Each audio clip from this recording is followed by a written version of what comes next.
गुरुर्ब्रह्मा गुरुर्विष्णु गुरुर्देव महेश्वर गुरु साक्षात परम ब्रह्म तस्मै श्री गुरुवे नमः।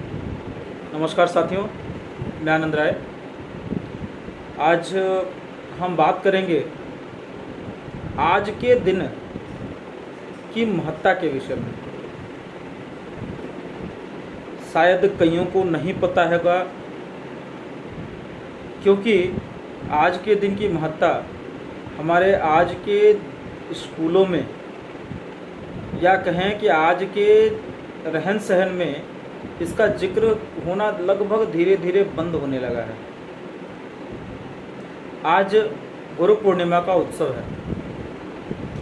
गुरु पूर्णिमा के नाम में ही गुरु आता है, अर्थात एक ऐसा दिन जिस दिन हम अपने गुरु की पूजा करते हैं।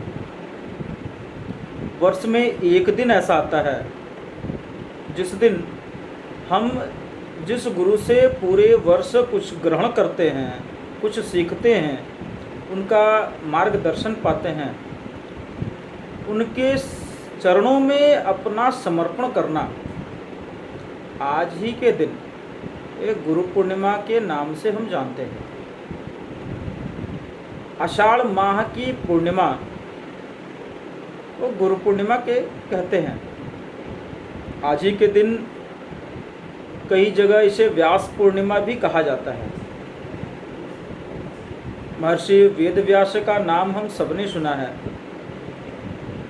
आज ही के दिन महर्षि वेद व्यास का जन्म हुआ था, इसलिए व्यास पूर्णिमा के नाम से भी आज के दिन को हम जानते हैं। साथियों, मैंने जैसा कहा कि गुरु पूर्णिमा के विषय में आज के दिन में साधारणतः लोगों को बहुत कम जानकारी है, बहुत कम पता है, क्योंकि स्कूलों के सिलेबसों में ये चीज़ पढ़ाई नहीं जाती, या कहें कि आम बोलचाल में इन चीज़ों का आज के समय इस्तेमाल नहीं किया जाता, क्योंकि हम आज एक मॉडर्न अपने आप को कहें तो पाश्चात्य कल्चर में अपने आप को बांधते जा रहे हैं। मैकाले शिक्षा प्रणाली के साथ अपने आप को हम इस तरह हमने ढाल लिया है अपने जीवन शैली को कि गुरु और गुरु पूर्णिमा, गुरु पूजन, गुरु दक्षिणा, इन सब चीज़ों से हमारा परिचय नहीं रहा। परंतु आज भी हमारे देश में कई एक संस्थाएं ऐसी हैं, कई एक धर्मगुरु ऐसे हैं जिनके अनुयायी आज के दिन गुरु पूर्णिमा का पालन करते हैं। कई लोग अपने कई उनके गुरु होते हैं जिनसे गुरु दीक्षा लेते हैं, और वर्ष के में एक बार आज के दिन, आषाढ़ पूर्णिमा के दिन जाकर अपने गुरु के चरणों में समर्पण करते हैं, उन्हें दक्षिणा देते हैं। एक संस्था ऐसी है जिसने अपनी सनातन संस्कृति और सनातन परंपरा को जीवित रखने का काम आज भी किया हुआ है। उस संस्था से आज मुझे नहीं लगता कि शायद ही कोई ऐसा हो जो परिचित न हो। अच्छा हो या बुरा हो, सही रूप में हो या गलत रूप में हो, पॉजिटिव हो या नेगेटिव हो, उस संस्था के बारे में आज के समय हर एक लोग बातें करते हैं। उस संस्था है राष्ट्रीय स्वयंसेवक संघ। राष्ट्रीय स्वयंसेवक संघ आज भी अपनी सनातन परंपरा, सनातन संस्कृति को संजोए हुए संघ को लगातार आगे बढ़ा रहा है, और संघ में आए हुए स्वयंसेवकों को प्रशिक्षित करना, उनके अंदर हमारी सनातन परंपराओं को जगाना, ये काम राष्ट्रीय स्वयंसेवक दिन रात लगातार एक अविरल गंगा की तरह कर रहा है। अब हम बात करेंगे राष्ट्रीय स्वयंसेवक संघ और गुरु पूजन के बारे में कि राष्ट्रीय स्वयंसेवक संघ ने गुरु पूजन को क्यों चुना। जो लोग संघ के विषय में जानते हैं वो जरूर जानते हैं कि संघ में कुल 6 उत्सव पालन किया जाता है। उस 6 उत्सव में गुरु पूजन भी एक अहम उत्सव के रूप में पालन किया जाता है। जैसा कि मैंने कहा कि हम लोग आज एक पाश्चात्य प्रणाली के तहत एक स्कूली शिक्षा में स्कूल जाते हैं, पढ़ते हैं और हर महीने एक फ़ीस देते हैं और हम उसके बाद छात्र और शिक्षक का जो रिश्ता होता है वो सिर्फ विद्यालय तक सीमित रह जाता है। परंतु हमारी सनातन परंपरा में जिसमें गुरुकुल का प्रचलन था, उस परंपरा में क्या होता था कि छात्र जो होता था वो राजा के घर का हो या गरीब के घर का हो, वो ब्राह्मण के घर का हो या क्षत्रिय के घर का हो या छोटी जाति के घर का हो, वो सारे लोग एक स्थान पर जाकर अपने गुरु के आश्रम में शिक्षा लेते थे। उन्हें घर जाने की मनाही थी। वो गुरु के आश्रम में ही रहकर गुरु से शिक्षा लेते थे और पूरी शिक्षा समाप्त होने के बाद गुरु की इच्छा अनुसार या कहें अपने सामर्थ्य अनुसार जो उनका बन पड़ता था वो अपना समर्पण गुरु दक्षिणा के रूप में करते थे। ऐसे अगर कहा जाए तो सैकड़ों उदाहरण हमारे इतिहास में हमें मिलते हैं। जैसा एक उदाहरण अगर हम बहुत ही प्रचलित उदाहरण एकलव्य का है। हम जानते हैं कि द्रोणाचार्य सिर्फ राजपुत्रों को ही शिक्षा देते थे, परंतु एकलव्य एक प्रतीक के रूप में द्रोणाचार्य की मूर्ति बनाकर उनकी मूर्ति के समक्ष अपनी शिक्षा प्रारंभ की और बहुत अच्छा धनुर्धर बन रहा था। एक बार एक जंगल में गुरु द्रोणाचार्य अपने शिष्यों को प्रशिक्षित कर रहे थे। तभी उन्होंने देखा एक कुत्ता वहाँ से भागते हुए गया जिसके मुंह में बाण लगा हुआ था, परंतु वो तीर इस तरीके से लगा था कि उसके मुंह से एक बूंद भी खून नहीं निकल रहा था। सभी आश्चर्य से चकित हो गए कि ये कैसे हो सकता है और कौन इतना महान धनुर्धर है जिसने तीर भी मारा और कुत्ते के मुंह से एक खून का कतरा तक नहीं निकला। वे खोजते खोजते गुफा में गए जहाँ एकलव्य अपना शिक्षा, अपना धनुर्विद्या का अभ्यास कर रहा था। उसमें देखा गया कि उन्होंने देखा तो एकलव्य से पूछा कि ये तुमने किसे सीखा। एकलव्य ने द्रोणाचार्य का पैर छुआ और कहा, गुरुजी मैंने आपसे ही सीखा। द्रोणाचार्य ने कहा कि मैंने तो तुम्हें सिखाया नहीं। तो उसने उनकी प्रतिमा दिखाई और कहा कि मैं आपके प्रतीक रूप से ही प्रेरणा लेकर ये सीख रहा था। और उसके बाद हम सभी जानते हैं द्रोणाचार्य ने एकलव्य से गुरुदक्षिणा के रूप में उसके दाहिने हाथ का अंगूठा मांगा और एकलव्य ने तनिक भी सोच विचार न करते हुए अपने दाहिने हाथ का अंगूठा गुरु के चरणों में समर्पित कर दिया। इस तरह की गुरु शिष्य परंपरा और समर्पण की भावना की कहानी हम इतिहास में सैकड़ों पाते हैं। अगर वही कहा, एक इतिहास में हम विक्रमादित्य के बारे में भी जानते हैं कि किस प्रकार चाणक्य ने विक्रमादित्य को प्रशिक्षित कर उसे निपुण बनाया और गुरुदक्षिणा में उन्होंने मगध का राज्य मांगा और विक्रमादित्य ने मगध का राज्य जीतकर अपने गुरु के चरणों में समर्पित कर दिया। इस तरीके की चीज़ जो हमारे परंपराओं में रही है, कहीं न कहीं आज के समय ये चीज़ों को हम भूल रहे हैं। इसी चीज़ों को संजोते हुए संघ ने गुरु पूजन उत्सव को अपने 6 उत्सवों में शामिल करने का काम किया है। 1925 विजयादशमी के दिन जब संघ की स्थापना होती है तो संस्थापक संघ के परम पूजनीय डॉक्टर केशव बलिराम हेडगेवार जी जब संघ की शाखा को शुरू कर रहे थे, उनके मन में काफ़ी विचार था। एक बार उन्होंने कई स्वयंसेवकों को एक बात कही कि कल हम गुरु पूजन करेंगे। आषाढ़ पूर्णिमा के दिन उन्होंने कहा स्वयंसेवकों से कि कल सभी अपने घर से कुछ पुष्प और दक्षिणा करने के लिए कुछ लेकर आएं और हम गुरु पूजन करेंगे। स्वयंसेवकों के मन में बहुत ही उत्सुकता थी, कौतूहल था कि आखिर हमारा गुरु कौन होगा जिसका हम पूजन करेंगे और जिसके चरणों में हम अपना समर्पण करेंगे।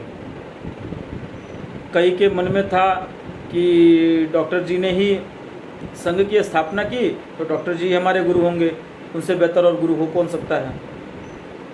दूसरे दिन सभी संघ स्थान पर आते हैं और ध्वज लगता है, ध्वज पूजन होता है। उसके बाद जब डॉक्टर जी बताते हैं कि हमारे संघ में कोई व्यक्ति गुरु नहीं बल्कि तत्व एक गुरु रहेगा, एक प्रतीक, एक ऐसा प्रतीक जो त्याग और समर्पण का प्रतीक रहा, उस तत्व को हम गुरु मानेंगे। और तब से लेकर आज तक उसी भगवे ध्वज को हम अपने गुरु के रूप में, और जब तक संघ चलेगा तब तक हमारा भगवा ध्वज ही हमारे गुरु के स्थान पर रहेगा। इस संकल्प के साथ संघ चल रहा है। अब भगवा ध्वज की कल्पना कहाँ से आई?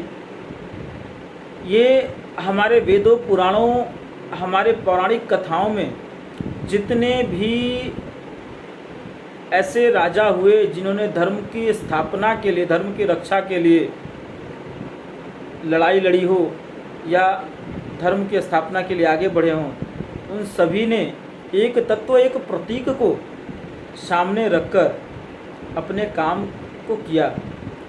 वह और कोई नहीं, वो भगवा ध्वज ही था।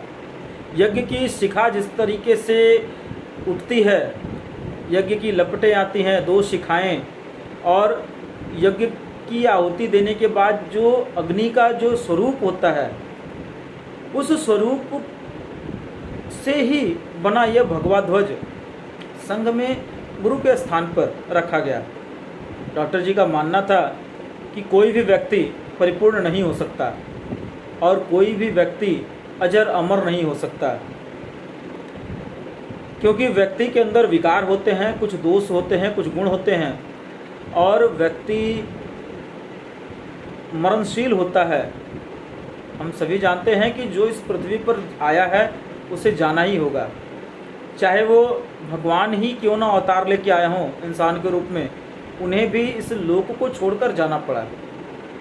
अगर किसी व्यक्ति को गुरु बनाया जाए तो उसकी मृत्यु के बाद गुरु के स्थान पाने के लिए उसके पीछे एक अंतर्कलह की स्थापना हो सकती है। हम सैकड़ों उदाहरण ऐसा देखते हैं, राजनीतिक दलों से लेकर तमाम संस्थाएं जो धीरे धीरे बंटते हुए कई हिस्सों में बंट गई, परंतु 97 साल से चलता हुआ संघ आज भी उसी रूप में चल रहा है। आज एक वटवृक्ष के रूप में इकट्ठा एक जड़ के ऊपर संघ खड़ा है।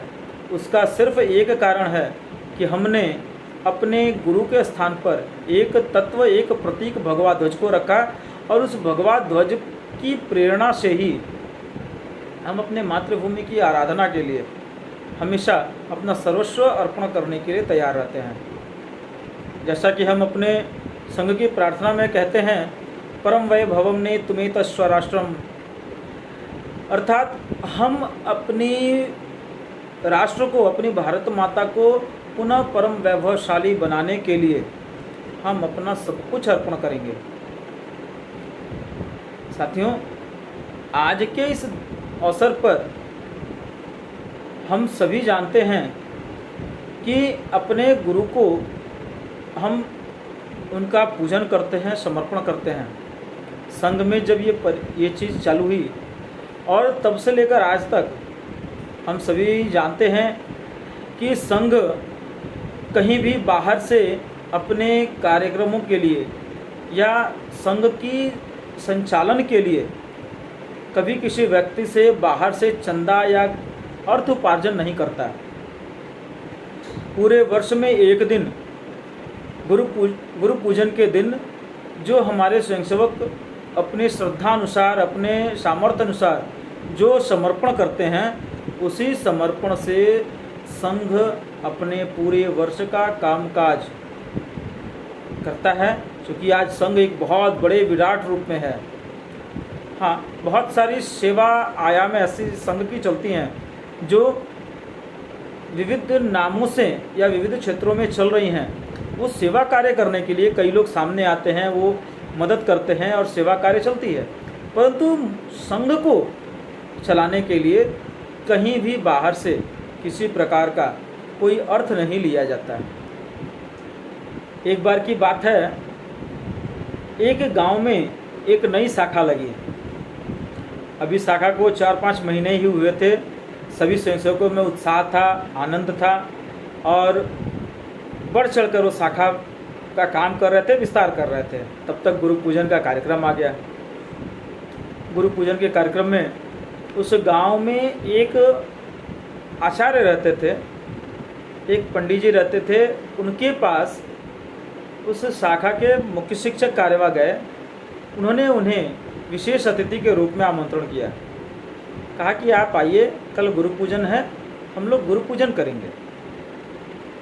आचार्य जी पहुँचे, उनको बैठाया गया और भगवा ध्वज के सामने सभी स्वयंसेवक गुरु पूजन करने लगे, अपना समर्पण करने लगे।